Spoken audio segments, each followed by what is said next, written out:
Kepala Dinas Tenaga Kerja dan Mobilitas Penduduk Aceh Akmil Hussein, melakukan kegiatan pelepasan serta pesijuk atau tepung tawar kepada 14 orang calon jamaah haji di lingkungan dinas, Senin, 23 Mei 2023. Dalam sambutan dan arahannya Kadisnaker Mobduk Aceh Akmil Hussein menyampaikan, semoga calon jamaah haji dari lingkungan Dinas Tenaga Kerja dan Mobilitas Penduduk Aceh diberikan kekuatan dan kesehatan di sana dan mampu melakukan rukun-rukun dengan sempurna, dan harapannya di masa-masa yang akan datang para calon jamaah haji yang sudah terdaftar di waiting list akan segera berangkat. Kepada keluarga besar Disnaker Mobduk yang akan berangkat menunaikan ibadah haji tahun ini, Akmil Hussein mendoakan semoga Allah mudahkan segala urusannya dan dapat menjalankan ibadah dengan sempurna baik rukun, wajib dan sunnah, serta kembali ke tanah air dengan predikat haji mabrur dan mabrurah.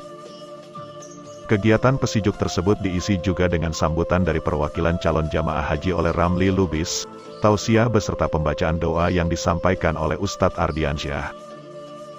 Acara yang dipandu oleh Ustadz Rustandi tersebut diakhiri bersalaman dan ucapan selamat dari seluruh hadirin kepada 14 calon jamaah haji yang akan berangkat ke Tanah Suci beberapa hari ke depan.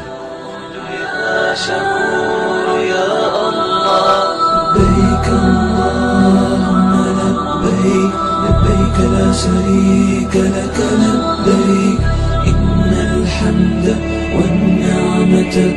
لك والملك لا شريك لك لبيك لبيك اللهم لبيك لبيك لا شريك لك لبيك إن الحمد والنعمة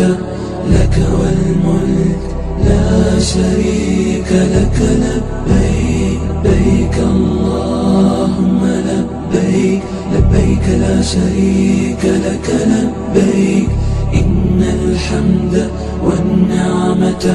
لك والملك لا شريك لك لبيك لبيك اللهم لبيك لبيك لا شريك لك لبيك إن الحمد والنعمة لك